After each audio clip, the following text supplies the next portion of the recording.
অবশেষে বাণীকে নিজের মনের কথা বলে দিল অনিরুদ্ধ। কান্নায় ভেঙে পড়লো মৌলি। হ্যাঁ বন্ধুরা, এমনটা দেখা যাবে। তাই সম্পূর্ণ জানতে ভিডিওটিতে লাইক দিয়ে চ্যানেলটি সাবস্ক্রাইব করে দেখতে থাকুন। গল্পের শুরুতে দেখা যাবে বাণীকে শ্যামলী ফোন করে আর বলে, বাণী রে। তখন বাণী বলে, মামুনি তোমরা কোথায়? তখন শ্যামলী বলে, বাণী, আজকে অনেক বড় একটা অ্যাক্সিডেন্ট হয়ে যেত রে। আমার আর তোর মেয়ের অনেক বড় অ্যাক্সিডেন্টের হাত থেকে আমরা রক্ষা পেয়েছি। তখন বাণী বলে, কি বলছো তুমি মামুনি? তখন শ্যামলী বলে, হ্যাঁ রে বাণী, তুই দেখে যা, আজকে তানিয়ার অনেক বড় কিছু হতে পারতো। ওইদিকে বিদ্যুৎ খুশি হয়ে যায়। তারপর শ্যামলী বলে, তার হাত থেকে না একজন আমাদের বাঁচিয়ে নিয়েছে, কেউ আমাদের গাড়ি চাপা দিতে নিয়েছিল। তখনই বাণী বলে, তোমরা কোথায় আছো মামুনি? আর এটা কি করে হলো? মাম্মাম কেমন আছে? আর কে বা বাঁচিয়েছে? কিছু তো বুঝতে পারছি না, কি থেকে কি হয়ে যাচ্ছে। তখন শ্যামলী বলে, আমরা স্কুলের পাশেই রাস্তায় আছি, তুই চলে আয়। তারপরে ফোনটা রাখলেই অনিরুদ্ধ আসে। তখন বাণী বলে, মিস্টার চ্যাটার্জি, মাম্মাম নাকি অ্যাক্সিডেন্ট করেছে। তখন অনিরুদ্ধ বলে, কি বলছো তুমি? তারপরে ওরা বেরিয়ে পড়ে। ওইদিকে বিদ্যুৎ দাঁড়িয়ে আছে। তখন শ্যামলী বলে, বিদ্যুৎ, আয় বাবা, তোর হাতটায় তো ব্যথা পেয়েছিস, চল তুই একটু বসবি। তখনই তানিয়া বলে, রাক্ষস আমাদের বাঁচিয়েছে? তখন শ্যামলী বলে, হ্যাঁ দিদি ভাই, তোমাকে ও বাঁচিয়েছে। তারপরে দেখা যাবে বিদ্যুৎকে শ্যামলী জোর করে নিয়ে বসায়। তখনই সেখানে বাণী আর অনিরুদ্ধ চলে আসে। ওইদিকে কুয়াশা দাঁড়িয়ে দাঁড়িয়ে সবটা দেখতে থাকে। তখন অনিরুদ্ধ আর বাণী বলে, প্রিন্সেস তুমি ঠিক আছো তো? তারপর শ্যামলী বলে, হ্যাঁ রে বাণী, আমাদের দুজনকেই বাঁচিয়ে নিয়েছে। ও না থাকলে আমরা বাঁচতে পারতাম না। তখনই বাণী যখনই বিদ্যুৎকে দেখে তখনই প্রচন্ড রেগে যায় বাণী। ওইদিকে বিদ্যুৎ দাঁড়ায় আর বলে, হ্যাঁ রে বাণী, আমি ওদেরকে রক্ষা করেছি। তখন বাণী বলে, এটা তোমার নতুন চাল, তাই তো? নতুন করে আমাদেরকে ফাঁসানোর চেষ্টা করছো?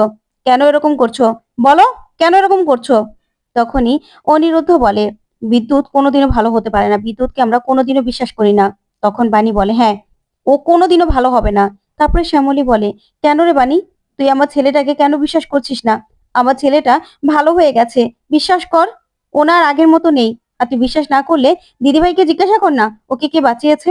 আর দেখ না ওর হাতটাও কেমন ছিলে গেছে। তখনই বিদ্যুৎ বলে, থাক না মা। তখন শ্যামলী বলে, কেন, কেন তোরা বিশ্বাস করছিস না? তখন অনিরুদ্ধ তাকিয়ে থাকে। ওইদিকে শ্যামলী বলে, আমার ছেলেটা ভালো হয়ে গেছে, অথচ নিজের জীবনের ঝুঁকি নিয়ে আমাদেরকে বাঁচালো। না হলে আজকে আমাদের কি হতো আমরা নিজেরাও তো বলতে পারছি না। তারপরে অনিরুদ্ধ বলে, থাক না মাসিমা, কিন্তু বিদ্যুৎ কোনোদিনও ভালো হতে পারে না। তারপরে তানিয়াকে জিজ্ঞাসা করে অনিরুদ্ধ, প্রিন্সেস তোমাদের কে বাঁচিয়েছে? তখন তানিয়া বলে, হ্যাঁ বাবা, রাক্ষস আমাদের বাঁচিয়েছে। তারপরেই বিদ্যুৎ বলে, বানি রে, আমি ভালো হয়ে গেছি, তোরাও একদিন বুঝতে পারবি। তারপরেই আবারও বলে, না না, আপনারা বুঝতে পারবেন। এই কথা বলে দাঁড়িয়ে থাকে বিদ্যুৎ। তারপরে রাগান্বিত ভাবে বাণী তাকিয়ে থাকে। ওইদিকে বিদ্যুৎ বলে, না না, আমি চলে যাচ্ছি। এই কথা বলেই সেখান থেকে বিদ্যুৎ বেরিয়ে পড়ে। তারপরে দেখা যাবে শ্যামলী বাণীকে বলে, বাণী, তুই তো সবসময় আমাকে মামুনি মামুনি বলিস, তাহলে আমার ছেলেটাকে এখনো কেন এত ঘৃণা করছিস? আমার ছেলেটা ভালো হয়ে গেছে, বিশ্বাস কর, আমার ছেলেটা না ভালো হয়ে গেছে। এই বলেই তানিয়াকে সেখান থেকে নিয়ে শ্যামলী চলে যায়। ওইদিকে বাণী বলে, এই বিদ্যুৎ নতুন কোনো খেলায় মেতেছে মিস্টার চ্যাটার্জি, ওর থেকে মাম্মামকে সাবধানে রাখতে হবে। তখন অনিরুদ্ধ বলে, ঠিক বলেছো বাণী, আমাদেরকেও সাবধানে থাকতে হবে, কিছু একটা করতে হবে। ওইদিকে কুয়াশা গাড়ি নিয়ে দাঁড়িয়ে আছে। তারপরে বিদ্যুৎকে বলে, বিদ্যুৎ, ভিতরে এসো। তারপরে বিদ্যুৎ গাড়ির ভিতরে গিয়ে বলে, কুয়াশা, তোমাকে আমি কতদিন বলেছি বলো তো আমার সামনে আসবে না? তখন কুয়াশা বলে, এখন গাড়ির মধ্যে কে আছে যে নাটক করছো? একদম নাটক করবে না। তখনই বিদ্যুৎ নিজের আসল রূপে চলে আসে আর বলে, সত্যি এই ভালো মানুষের নাটক করতে করতে না একদম হাঁপিয়ে যাচ্ছি, আমার আর ভালো লাগছে না। ওইদিকে কুয়াশা বলে, যা অ্যাক্টিং করেছো না, তুমি তো একদম ফাটিয়ে দিয়েছো। তোমার অ্যাক্টিং দেখে কারো তো বোঝার উপায়ই নেই যে তুমি অ্যাক্টিং করছো। সবাই তো একদম গলে জল হয়ে গেছে। তারপরে বিদ্যুৎ বলে, ওই বানিয়া তানিয়া অনেক জ্বালিয়েছে আমাকে, এবার তো ওকে আমি ছাড়বো না, ওদেরকে আমি ছাড়বোই না। ওইদিকে দেখা যাবে তানিয়াকে খাবার খাইয়ে দিচ্ছে বানি। তখনই তানিয়া খাবার খেতে খেতেই বলে, মা, ওই রাক্ষস ভালো হয়ে গেছে, তাই না? তখন তো তানিয়ার কথা শুনে বানি অবাক হয়। তারপরেই বানি বলে, মাম্মাম, ওই রাক্ষস তোমার সামনে আসলে তুমি তার কাছে যাবে না, ঠিক আছে? তখন তানিয়া বলে, কেন মা, এখন না ওই রাক্ষসকে দেখলে আমার আর ভয়ও করে না। আর ও তো ভালো হয়ে গেছে, আমাদেরকে তো আজকে বাঁচিয়েছে মা, তুমি জানো? তখনই বানি বলে, শোনো মাম্মাম, সব মানুষ না এত তাড়াতাড়ি ভালো হয় না। তোমাকে এই নিয়ে ভাবতে হবে না। তুমি বরং ওর কাছে যাবে না, ওর কোনো কথাও শুনবে না। ঠিক আছে? তোমাকে এ নিয়ে ভাবতে হবে না। তারপরে তানিয়া চলে গেলেই বাণী বলে, কি যে হচ্ছে জানি না। আমার মাথাটাও ধরেছে। তখনই অনিরুদ্ধ এসেই বাণীর মাথাটা ধরে। তখন বাণী বলে, কি করছেন মিস্টার চ্যাটার্জি? তখন অনিরুদ্ধ বলে, স্ত্রীর সেবা করছি।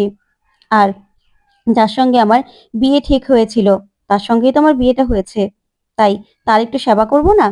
তখন বাণী বলে, কি যে বলেন না আপনি? তখন অনিরুদ্ধ বলে, তুমি তো রাজকুমারী, রায়বাড়ির রাজকুমারী।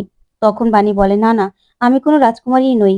আমি ঈশানী রয় আর পিনাক্ষী রয়ের সন্তান হলেও আমি বড় হয়েছি ধনপতি বিশ্বাসের শিক্ষায়, তাই তাকেও আমি অস্বীকার করতে পারবো না। তখন অনিরুদ্ধ বলে, বাণী, এই জন্যই তো তোমাকে আমি এত। তখনই তানিয়া সেখানে চলে আসে। ঋষি বলে, বাবা, এত কি? তখনই অনিরুদ্ধ তানিয়াকে কোলে নিয়ে বলে, তাই তো তোমাদের দুজনকে আমি পেয়েছি, আমার প্রিন্সেস, তুমি আমার প্রিন্সেস। তখন এই কথা শুনে তানিয়া ভীষণ খুশি হয়ে যায়। তারপরে বাণী বলে, কালকে তো দাদুর জন্মদিন। তখন অনিরুদ্ধ বলে, হ্যাঁ। তারপরেই অনিরুদ্ধ বলে, যাবে না? তখন বাণী বলে, হ্যাঁ, আমি নিজের হাতে সবকিছু বানাবো, বাতি সবকিছু। তারপরে দেখা যাবে বাণী সকাল সকাল এসে দাদুর জন্য রান্না করতে থাকে। তখন নয়নতারা বলে, অনেক তো হয়েছে, এবার নাটকটা বন্ধ করো। তখন বাণী বলে, নিজের দাদুর জন্য রান্না করছি ঠাম্মি, এখানে তো নাটক করার কিছু নেই। দাদুর জন্মদিন, দাদুকে এই সব কিছু খাওয়াবো আর প্রণামও করব।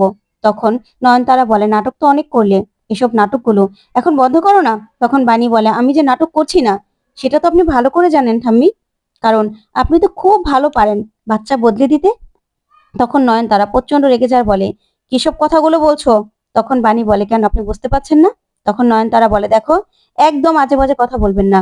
তখন বাণী হাসি আর বলে, হ্যাঁ, এই যে সারা জীবন ধরে সবাইকে এত ভুল বুঝালেন, সবার উপর এত ছড়ি ঘোরালেন, অথচ কেউ কিছু বুঝতেই পারলো না। আমি যে সত্যি কথা বলছি, আমি যে ফিরে এসেছি, সেটা আপনি মানতেই চাইছেন না।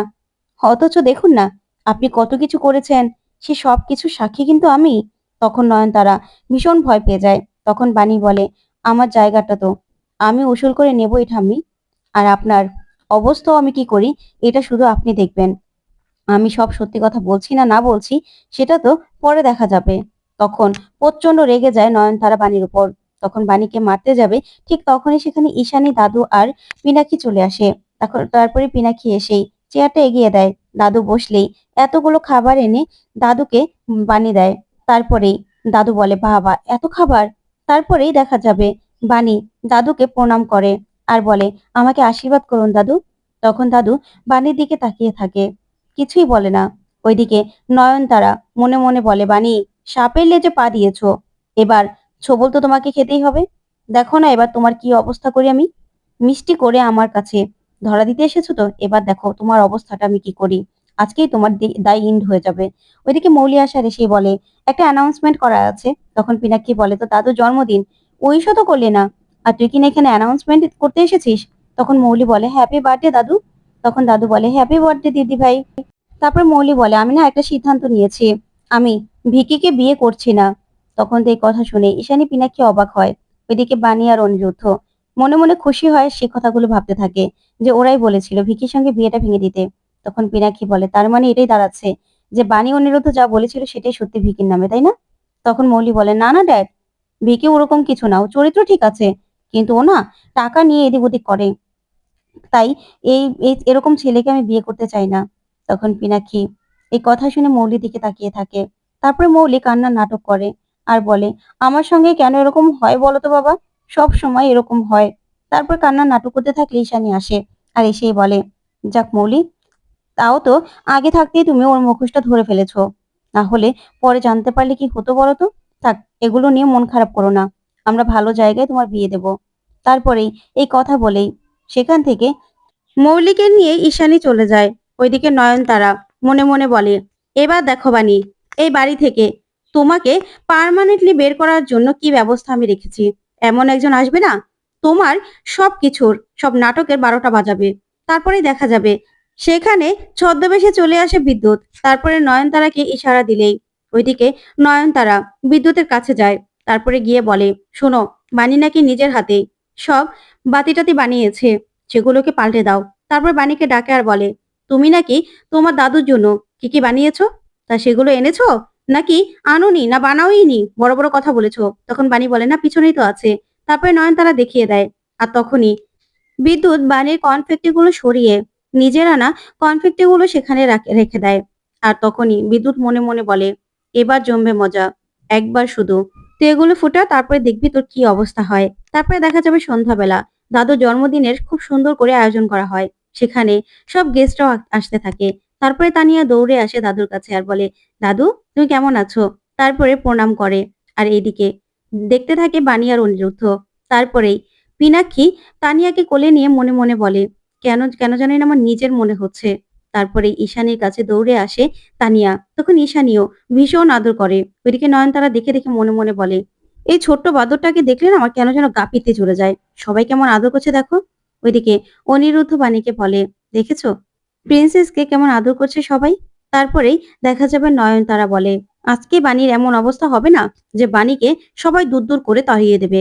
কনফেক্টি গুলো একবার ফুটাক না, তারপরে দেখবে কি হয়।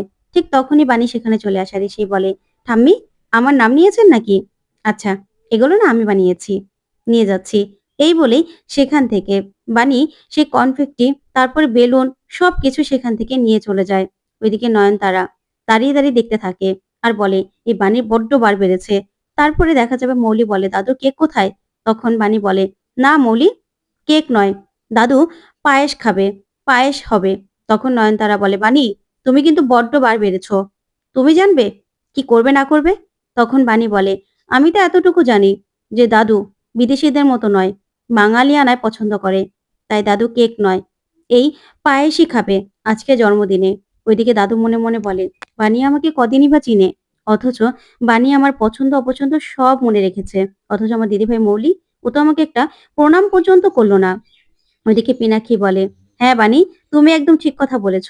বাবা বাঙালিয়ানাই পছন্দ করে, এই যে পায়েসটাই পছন্দ করবে। তারপরে বাণী পায়েস এনে দাদুকে দেয়।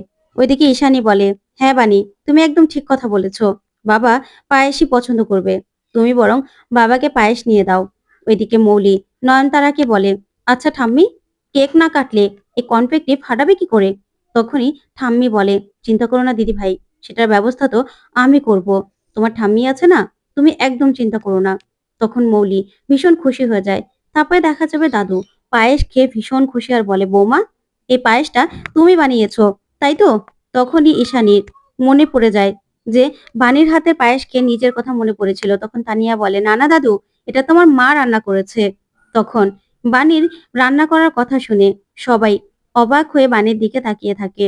ওইদিকে ঈশানী মনে মনে বলে, কি ব্যাপার, আমার হাতের আর বাণীর হাতের পায়েস তো একই রান্না, কিন্তু কি করে সেটাই তো বুঝতে পারছি না। তারপরে দেখা যাবে দাদু খেয়ে ভীষণ খুশি হয়। ওদিকে ঠাম্মি বলে, কি গো, দিদি ভাই ভেবেছিল কেক কেটে আনন্দ করবে, তা কেক কাটবে না বলে এখানে কি আনন্দ হবে না? তখন বানি বলে, হ্যাঁ আনন্দ হবে তো। তারপরে কনফেক্টি গুলো মৌলি নিয়ে নেয় আর বলে, আমি ফাটাবো, বুঝতে পেরেছো, জোর করে না এখানে তুমি মেয়ের অধিকার ফলাতে এসো না। তখন অনিরুদ্ধ বলে, শোনো মৌলি, জোর করে ও মেয়ের অধিকার ফলাবে না, তুমি উড়ে এসে জুড়ে বসেছো, তাই নিজের জায়গাটা বারবার করে পাকা করার চেষ্টা করছো, তাই তো? তখন মৌলি অনিরুদ্ধর দিকে তাকিয়ে থাকে। আর তারপরে মৌলি গিয়ে খুশি মনে কনফেক্টি ফাটায়। ঠিক তখনই ধোঁয়ায় চারদিকটা অন্ধকার হয়ে যায় আর সবাই কাশতে থাকে। ওইদিকে তানিয়ার অবস্থাও খারাপ হয়ে যায়। তো বন্ধুরা, কেমন লাগলো আজকের আপডেট কমেন্ট করে জানাতে ভুলবে না। ধন্যবাদ।